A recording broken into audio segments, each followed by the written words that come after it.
Witch of the Wilderness, and this is the next video in my Witchcraft and Wicca series. And this one is all about Litha, which is the next Sabbath in the Wheel of the Year that we as Wiccans, witches, pagans are likely to celebrate. So this video is just quickly going to tell you what Litha is, how to celebrate it, its importance. So yeah, let's crack on. So Litha usually falls anywhere in between June the 20th to June the 22nd, and is also known as midsummer or summer solstice. And this means that it is the longest day and the shortest night in our year. So Litha has its links to the sun's power, which is why it is a fire festival, because there is a focus on the element of fire in honour of the sun god, but also there is another element to do with nature and respecting nature, and that comes from the horned god of the forest aspect. So as the sun reaches its highest point, God is in full power, and the goddess of the earth is bringing great abundance in the form of crops which are reaching their full maturity, berries, herbs that are all there and ready to be picked. So this is also what makes Litha a traditional time to forage for your herbs and collect them on midsummer.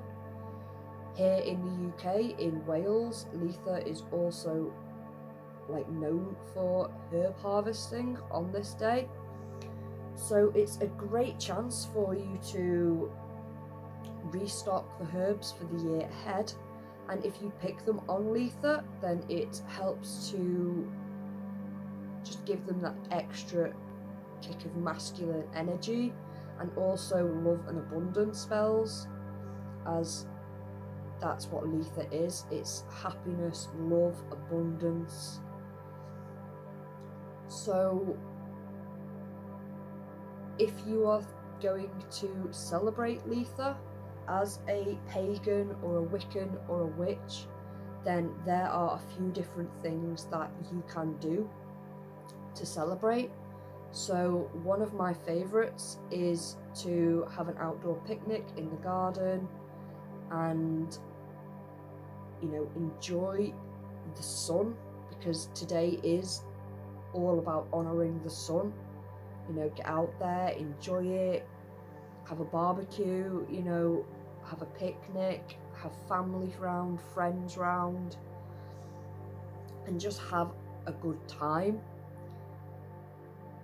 As well as that, you should, if possible, and you're at home to watch it, you should leave at least one candle lit during the day, because this is another way of honouring the fire element of the Sabbath. And if you are doing rituals such as divination or meditation or reconnecting with your chosen deities, then it would be best to do these at noon. And this is because that is when the sun is at its highest point and full strength in our sky. So noon is the best time on Litha to,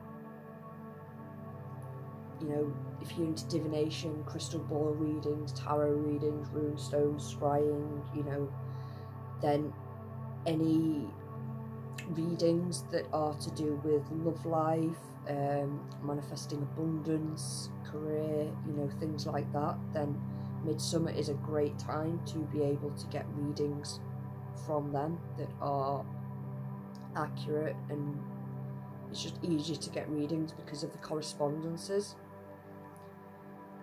As well as that, you could decorate your altar in line with the Sabbaths, if this is something that you do. It's something that I do.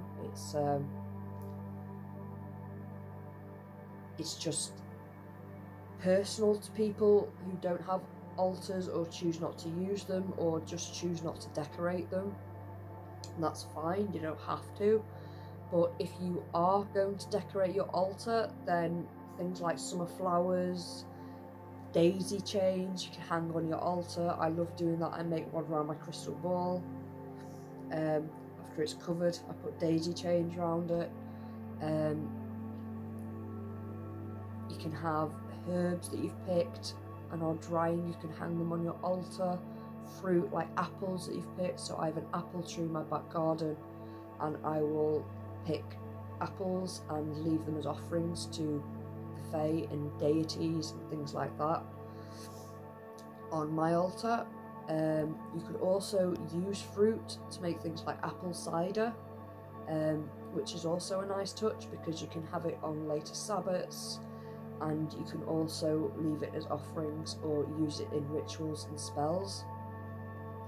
So colour-wise for your altar, it would be yellow, green, blues, pinks, things that are bright and colourful and remind you of the sun and summer and just happiness. So if you're going to change your altar cloth to correspond with it, or put candles out, it should be yellow, green, blue, pinky purples, you know, colours like that. And another thing as well is that if you have time or are able to, then something that I like to do is I like to go out at the sunrise, so when the sun first, you know, starts to show, I go outside, I give thanks to the deities, I have some meditation, and then I will stay up until the sunset, and I will give thanks to the deities again when the sun sets. I will do some more meditation to reflect on the day, on the Sabbath, on any readings that I've done. So I will just stay up from the moment that the sun starts to rise to when it sets, and that's surely out of my way of showing respect for the sun god and the sun and nature and the abundance that we have in our earth. So yeah, oh, sorry, it's my hay fever, I'm suffering already. But yeah, that's pretty much Litha summed up in a nutshell. I think that's everything I can think of about Litha. And if I do think of anything else, I'll just simply add it into the description on the video. So yeah, thank you for watching. Please subscribe. Every like, every subscribe, oh, it just makes me warm and fuzzy inside. So spread the love, and I'll see you all in the next video. Bye!